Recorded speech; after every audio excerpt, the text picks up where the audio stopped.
just take care of yourselves. Remember that you are not required to be productive in order to have value. Everything that needs to get done will get done. Take care of yourself first and foremost. Welcome to Clicks and Bricks Podcast. We talk about the entrepreneur mindset. If you get one shot at this, what kind of shot are you going to take? If we forget who we are, they're going to forget who you are. And you've got an adversity story that's out of this world. Everything from that Main Street brick and mortar to that billion-dollar manufacturer. Today we're talking with Crystal Whitaker. She is the founder of Crystal Lily Creative. She's had a lot of crazy turns in her career that has led her to branding, but a very specific kind of branding. I'm gonna let her give you more information on what kind of branding she does for businesses. How are you doing today, Crystal? I'm well, Ken. How are you? I am fantastic. Thank you for joining us. I know you're busy. You're so busy. You've got another shoot right after this. So we've got to make sure that we keep our T's and I's all crossed and dotted for us. But before we jump into the episode, will you tell the audience a little bit about yourself and about your history? Yeah, absolutely. First, thank you so much for having me. I'm really excited to have this conversation with you and speak to your community. My name is Crystal Whitaker, and my pronouns are she, her, and I am an inclusive branding consultant. I've had a very interesting journey to get here. I've got a corporate background. I spent about 10 years working with nonprofits, for-profit education, spent some time as an executive recruiter. And at a certain point, corporate started to feel a little soul-sucking. So I took a leap of faith and started a photography business in 2016. Started learning in 2015, but left corporate in 2016. And that journey led me into the wedding industry. And the wedding industry, I don't know if you're married or not. I am married. Okay, and I was in the wedding know. industry when I was a kid as well. I did videography for weddings. Okay. Yeah. Okay. It's highly stressful very endeavor. Yes. No room for error. Oh, definitely not. So my journey into the wedding industry as a photographer, one of the things that I had noticed almost immediately was the lack of diversity and representation in the industry. So I ended up building this really inclusive wedding photography business. It was representative of people with a range of different backgrounds and lived experiences. And people started asking me questions. Other photographers and wedding vendors were so curious as to how I was able to build such an inclusive wedding business.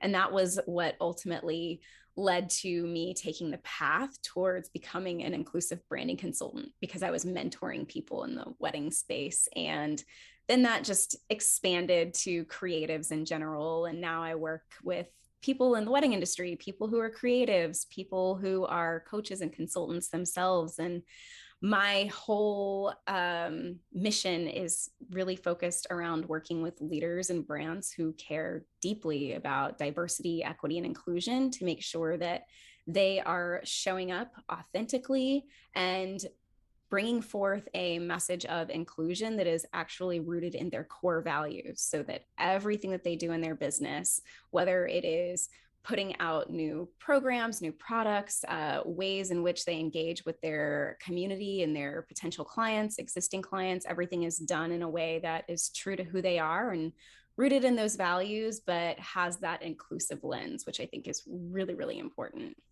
It is so important, and especially in the wedding industry, because you have all these different cultures and not everybody's tolerant of all the different cultures, or maybe not even tolerant. Maybe they're ignorant on some kind of tradition. They don't understand what's going on. I remember the first time I saw a wedding couple getting blessed with the holy water. I'm like, what the heck is this? What's going on? I kind of giggled a little. Now I know as an older adult that was probably pretty insensitive of me at the time. But it was things I just didn't understand. So at that point, it was, more ignorance than anything. But it's important to have all the different cultures, especially in weddings, because you're dealing with all these different cultures, to have that kind of understanding and education about other people's traditions and things like that. And I do want to talk about your transition a whole bunch, but you said a word, and I want to dive into that word, and it was equity. And can you tell the audience, what your definition, the difference between equity and equality? Because they're slightly different, and they're both very important things, but in the business place, I think equity is more suitable for today's needs. Yes, absolutely. So equality says everybody gets the same thing. Everybody gets the same opportunities, the same resources, and so forth. Equity actually looks at what everybody already has and gives gives opportunities and resources to people based on what their needs are. So let's just say for the sake of this conversation, you and I, it's clear we have different lived experiences, right? We all do. So from an right, so an equity standpoint, you being a seemingly white cisgender Right. heterosexual male, Middle-aged white right? guy. Yep. Yep. Yep. You would have automatically, by traditional society, more access to resources and opportunities than someone like myself, who is a biracial Black queer woman. And so when we're talking about equity, you might have, we're going out on a limb with assumptions here. You might have already had college paid for example. I may not have had access to those same resources. So when we're talking about equity, it's a matter of, rather than giving you the same thing that I would be given under the umbrella of equality, where then you have more and I still have less than you do.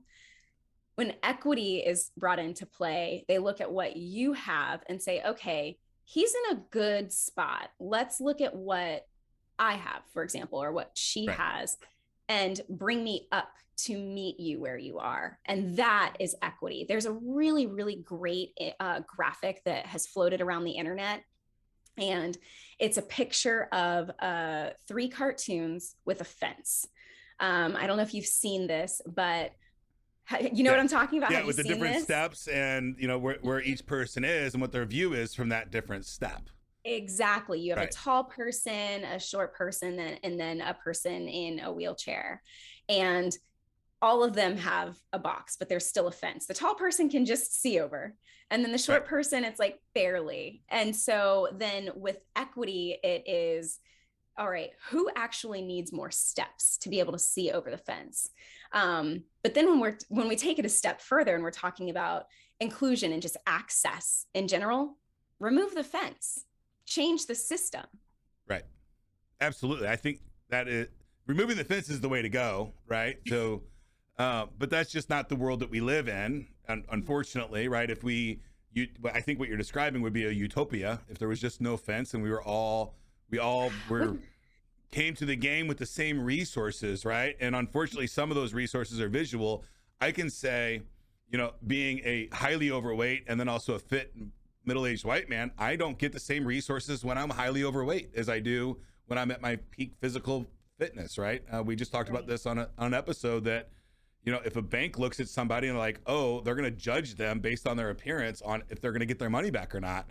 And unfortunately, that's, older white men a lot of times making those decisions, and they're still wildly biased on, things from 50, 60, 10 years ago even, right? So it is an issue, and I think it's important to talk about the difference between equality and equity, and I think that's a big disconnect with a lot of people out there, and thank you for doing that. So I know I've got an autistic son, and I don't know how he's going to live his life without some additional assistance throughout this whole thing, right? And he's not going to have the same advantages as other people, and that's okay. It's my job to make sure that he gets as much advantage as he can, but we just continue to move forward. So thank you for the work that you're doing. It's very, very important. And as bad as the world is right now with all of the shortages and inflation and all those things, I see more and more people doing what you're doing. And it gives me hope for the future of a better future for everybody. So thank you for doing that. Now, Thank you. you I feel the same were way. in corporate America, right? Which I love business, right? But I do not like corporate America. It is not where I like to live. Once I get over 100, 150 employees in a business, I don't even like working there anymore. So I like my smaller 20, 30 person workforces. I really like knowing everybody in my business. So I have a bad taste in my mouth for corporate America, although I service a lot of those clients. you moved from corporate America and decided to start your own photography business. Can you tell us a little bit about what that transition was like? Why did you make that jump? And obviously photography's, you either have a love for it or you don't, and you obviously do. So not so much about the passion for it, but what that transition was like for you, and some of the tricks that you might have learned along the way. Yeah. It was definitely a huge leap of faith. I had always had this curiosity about photography, but I didn't know you could actually make it a job until I came into contact. I had a really good friend who had picked up a camera not knowing anything and made it into a business. And there were a couple of other people that I had met who had done the same thing, and it kind of resonated, like, oh, this is possible. And I was feeling really burnt out on corporate. I wasn't happy. I felt like I didn't belong. I didn't really fit the mold of corporate expectations, if you will. And so when I decided to buy a camera and learn and take time to figure out how it actually worked, besides just point and shoot, it was about a year of playing around on a camera. And when I left corporate, it was scary and exciting at the same time. I thought, okay, I can do this. And also, oh my goodness, what did I just do? You leave all security behind. No more insurance. You say security, right? Like, Yeah. there's never any true security when you're working for somebody else. But I did it, and I did a lot of odd jobs while I was building my portfolio and kind of getting my footing as a freelancer. Right. And when I say odd jobs, I really did odd jobs. I was hired by someone on Craigslist to help them edit their book. I spent time walking dogs in Los Angeles. I live in LA, so you'd be amazed at how much money people are willing to spend for dog walkers. Yes. Yeah, I got really scrappy, and I ended up, at the time I was married, and my spouse and I had decided that we wanted to take an opportunity to travel, and we got a corporate contract working for ourselves as consultants or freelancers for a marketing company. And we spent some time traveling. And while we were traveling, I was simultaneously building my photography business. And when I left that contract, and subsequently in my marriage, I went completely full-time as a photographer in 2018 or 2019? I believe it was 2019 was the first year that I was completely full-time with no big corporate clients to help pay the bill. Yeah. So if you really think about it, my business is pretty young, and I've done pretty well pretty quickly. Yes, absolutely. That is fantastic. So now and then 2019 comes along, your photography full-time, no corporate gigs. Mm-hmm. And then you start this pivot out of photography into something different. Yeah. So I was working thinking about it in 2019, or can you tell us can you tell us a little about the progression from the photography into the branding, right? Because I think you said, if I recall correctly, I think you said about 2019 is when you started thinking about the pivot. Yeah, because I had been shooting weddings. I was doing weddings part-time, 2016 through 2019 or 2018, and then 2019 was full-time. And I got to this point where I was feeling a little burnt out, and I guess jaded about the wedding industry in general. And people were asking me how I had built an inclusive photography business. And I just naturally started mentoring people. And I thought, what if there is a way for me to take my photography expertise and marry it with the corporate expertise that I have and how to even build a business and run a business and help brands? My initial goal when I set out and moved into branding was it was a merriment of brand photography and messaging, helping people with their messaging so they could actually invite the types of people that they wanted to work with and create those inclusive spaces.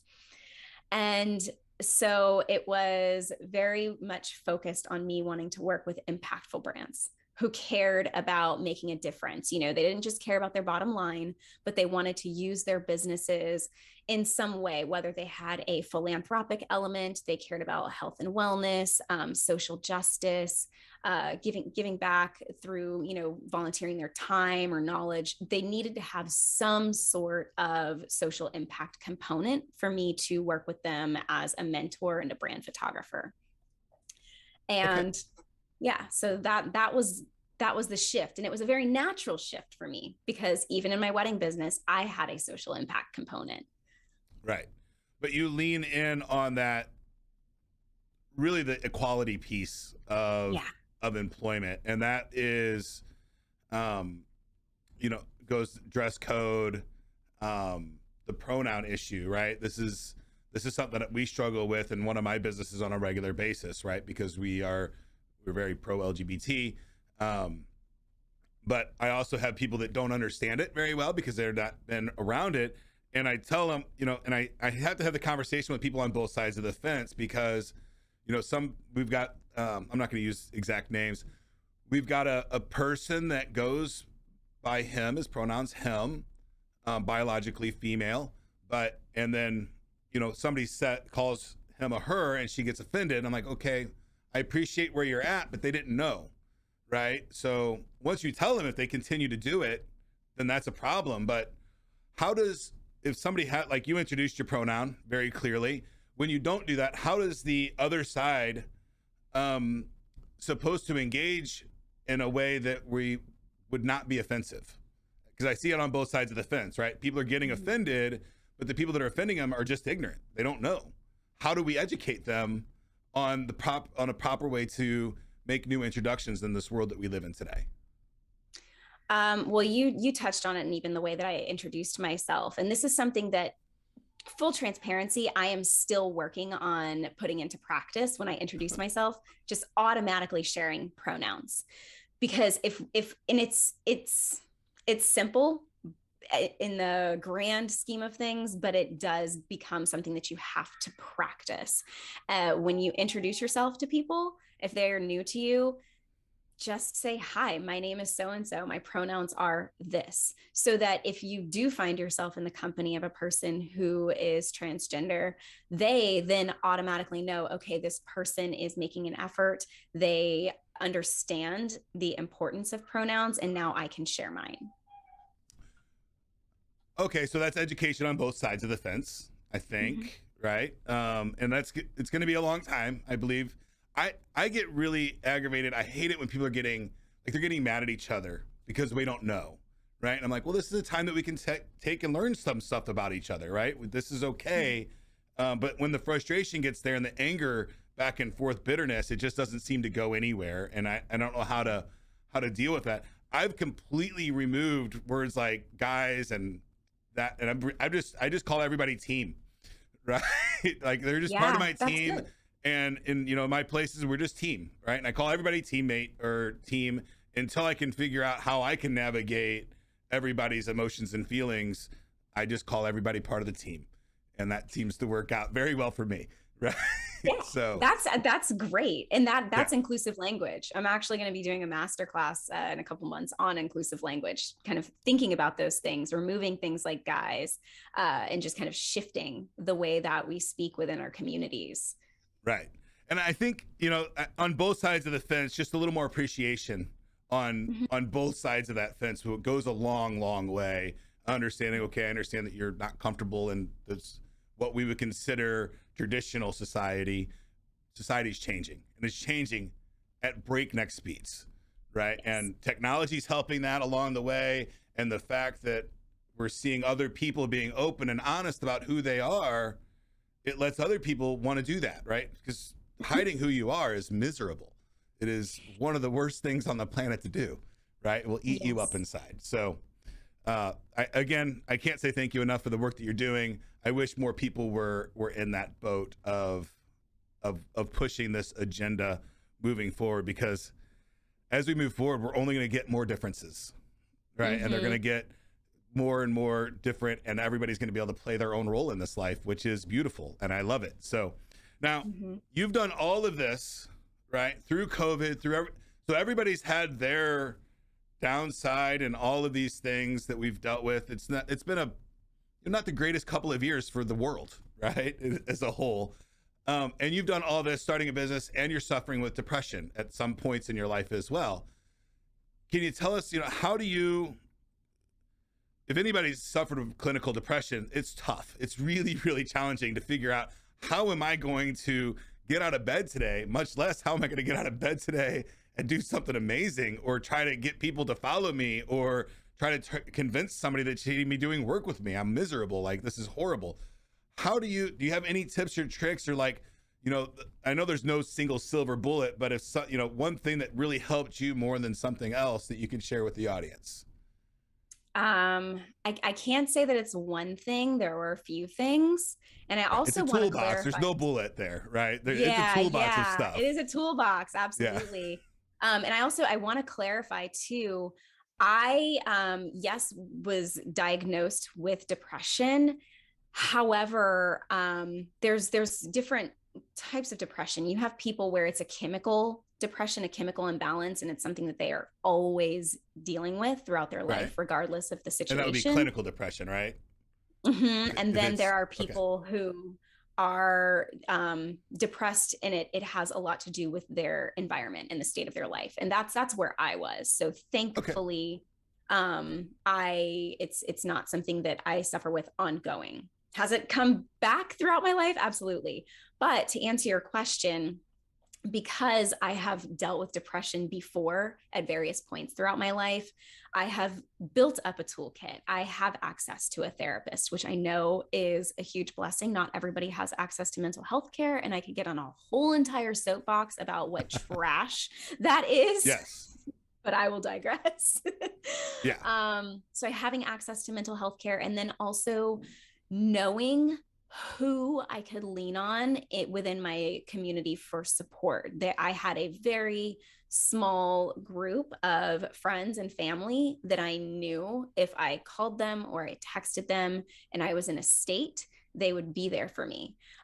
So knowing who you can lean on is really important, because there were actually a couple of people who I thought I could lean on, and they just made the situation worse, and I had to remove them from my life. Yeah, that's so sad. So yeah, having access to resources and support was what helped me the most. And I have no problem saying this. I wholeheartedly believe that if I didn't have access to the resources, we wouldn't be having this conversation. So I think it's really, really important for people to be having these conversations about the truths and the realities of depression in general and how it impacts a person, because it allows space for people to be able to share, and for other people to be able to show up for them when they need it. And those are the things that literally save lives. Right. I couldn't agree more. Having access to a therapist is wildly important. And I would agree. I wouldn't even be here today if I didn't have access to a therapist. I was court-ordered therapist at the age of 7 until 18 because of my adoption. And now I still lean on my smart recovery team, right? I go to my meetings and have group conversations on it's really hard with COVID because they keep canceling meetings, but it's so important to have a good group, good therapists, good mentors, people you can lean on. It is, technically it's a disability, but it's okay. Go get the help, right? If you need the help, go get it. One of the greatest moments of my life where my daughter came to me at the age of 10 and she said, I think I need therapy. And you better believe she had a therapist the very next day. And today there's a lot of resources online that you don't have to go to the therapist office anymore. You can do it from the comfort of your home on a computer or your phone even. And there's stuff going on in your head that you don't think might not be normal, and you need to just talk with somebody, and it's probably normal thoughts, but sometimes it's scary stuff. So absolutely. The therapist, and I think the more people hear that it's okay to go get the therapist from all different kinds of people in this world, I think maybe we'll get some of that stigma away from the mental health issues. Mental health has been a big part of my life since my whole life. So same. It is important stuff. And if you start bad there, everything else is bad, right? If you start with a bad mindset, you're going to build a business on a bad framework, and you're going to have employees built on a bad framework. And not saying you can't overcome all those things, but it does become more challenging if you don't start from a good place.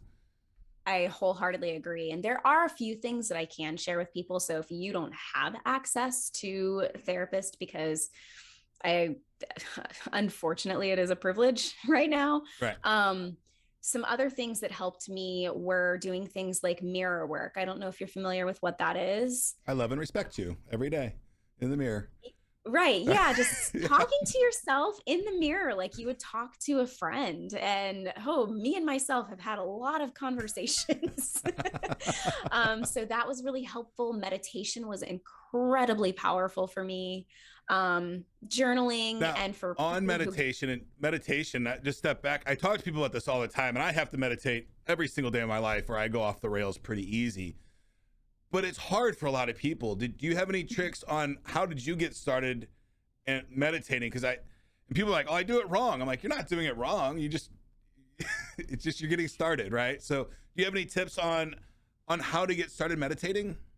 Yeah, absolutely. It was a little tough for me at first too, and I had guides that were trained that taught me. But I think one of the most helpful things with meditation, as I was really learning to control it and sink into that mindful space of being with myself, doing body scans first. So sitting and, being aware before I closed my eyes, taking a scan of the space that I'm in, really grounding myself. And once my eyes were closed, whatever position I'm in, whether I'm, laying down or seated, recognizing what was beneath me, whether it was the earth or the floor, and kind of saying to myself, I am rooted to the earth, or I am rooted to the floor. And then going from each part of my body, from toes to head, and focusing on each body part and recognizing how it felt, helped me get present with myself and present with my body. And eventually it just became this natural thing where I can automatically sit down now. And as I focus on my body, release the tension from all of those body parts all at once. But when you're just getting started, it's all about releasing tension, and you might have to do it bit by bit. So start with your feet. Okay. What are you feeling? All right. Are you feeling any tension in your feet or your ankles? Release that. And when you get up to your hips, are you feeling any tension? Release that, and focusing on the breath. That's the best way to get started, is just focus on how your body feels and the breath coming in and out of your lungs. Right. The two most obvious places for me, and you've probably, if you watch this episode, you probably see it 20 or 30 times where my shoulders tense up and I have to consciously drop them down. So my shoulders is a big spot, and my tongue always on the top of my mouth. If I can consciously bring it down to the bottom of my mouth, those two things are big ones for me, that always I hold my stress in my mouth and my shoulders. So just learning how to consciously always, when you feel yourself pulling your shoulders up, just to relax them, and it's okay. You're not in a defensive situation right now. You don't have to be ready to go at this moment. So those two things have helped me a lot on the relaxation. And yes, going through the whole process from head to toe is important. But when you're just getting started, just being mindful of where your shoulders and your tongue at would be a great start for a lot of people. So Crystal, I've had a blast talking with you. If somebody wanted to work with you, how would they get in contact with you? You can email me at youbelong@crystallily.co, and I can send that over to you to put in the show notes. That's the best way, is email. My website, crystallily.co, and social media, you can follow me at Crystal Lily Creative on Instagram. I have a profile on LinkedIn. I'm kind of all over the internet, but the best way to reach me directly is via email. Fantastic. And who are the kind of clients that you're really looking for? Like, if you landed the number one client tomorrow to pick up the phone, like, what would that company look like? Or is there a specific company that you really wanted to work with? Yeah. So the clients that I've been loving working with are people who are already practicing inclusion in their businesses. I've worked with people who needed to bring it in, and that's great. But currently, the clients that are practicing inclusion in their businesses, who need help really making sure that their message is clear and connected, and that their customer experience is not overwhelming for the people that are going through their process. So I work with people who are in the health and wellness space, people who are professors, practicing inclusion themselves, and coaches who have small group programs as well. I love working with coaches who have group programs, because then they get to take the work that we do together and trickle it out into their community as well. So it has a nice ripple effect. That is so much fun. Thank you again for everything that you do. And thank you for your time today. Is there anything you would like to leave the audience before we leave? Just take care of yourselves. Remember that you are not required to be productive in order to have value. Everything that needs to get done will get done. Take care of yourself first and foremost. Absolutely. I don't think I could have said that better myself. Thank you again for your time today, Crystal. That's it for today's show, folks. If you'd like to join my text line community, it's 314-370-2871. All you have to do to join that community is ask me any question about business or technology. I will send you an absolutely free, unbiased answer. If I don't know the answer, I'll do the research and I'll make sure that I get you a good answer before I get it back to you. That's it for today's show, and get to work.